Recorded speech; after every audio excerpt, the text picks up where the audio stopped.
The air is cool, carrying the last traces of night. A pale light begins to gather over rooftops and trees, washing the streets in muted gold and grey. Farmers move quietly toward the early market, baskets balanced, vegetables still fresh with dew. There is no rush, only the steady rhythm of another day beginning. From the monasteries, the first sounds rise, the low beat of drums, the murmur of chanting. Prayers drift into the awakening town, blending with the soft shuffle of footsteps and the distant calls of vendors preparing their stalls. Before the sun appears, there is a brief moment when everything feels suspended.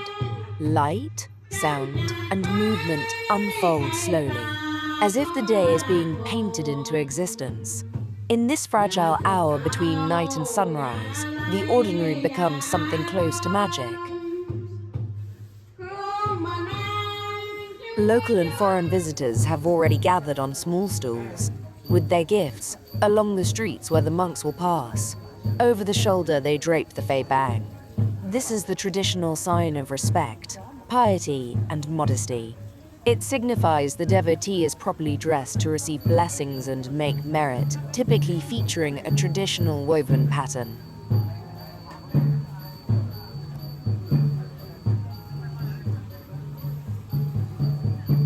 For most, this moment deserves to be remembered.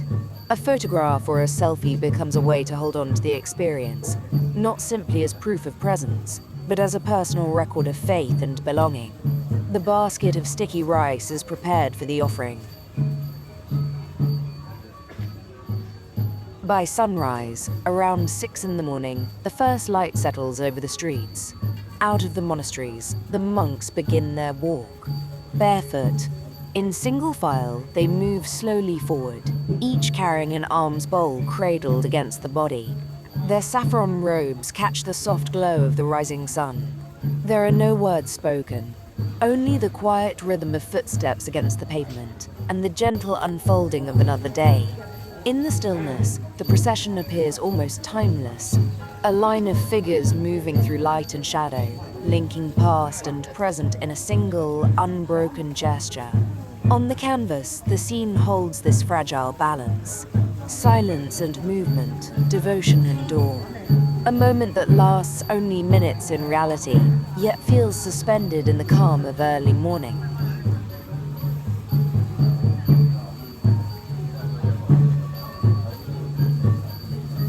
Those who give do so humbly, kneeling or sitting low, placing rice or simple food into the bowls without words or eye contact.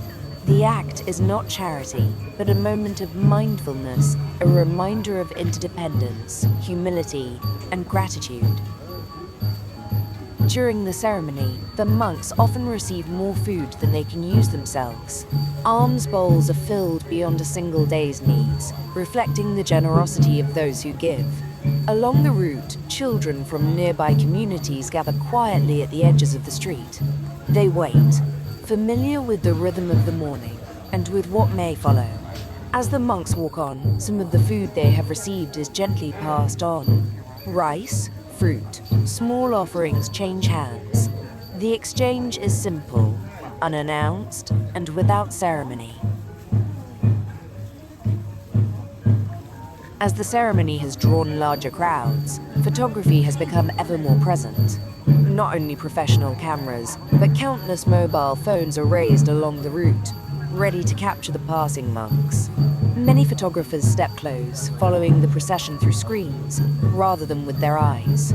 The quiet rhythm of the ritual can be broken by movement, positioning, and the subtle urgency to record, rather than to witness. Images travel far beyond the street where they were taken, shared instantly and widely. Yet the ceremony itself exists only in that brief moment, shaped by silence, distance, and respect. For the monks, this daily walk is not performance. It is a practice repeated every morning, regardless of who is watching. When phones and cameras come too near, the boundary between observer and participant is blurred. The line of monks disappears into the brightness of the day. The stools are folded away. The street returns to its ordinary rhythm. Engine starting, doors opening, voices growing stronger. But something lingers. A residue of stillness, almost invisible, yet present. I remain seated at a small table, gathering the morning in my own way. Notes are written, sketches are refined, photographs are reviewed on the screen.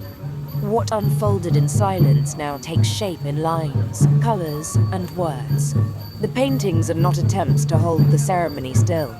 They are traces, impressions of light on robes, of movement through shadow, of a brief hour when the town breathes differently. Morning passes, the day moves on, and I carry with me the quiet rhythm of those first steps at dawn, translated into paper, pigment, and memory.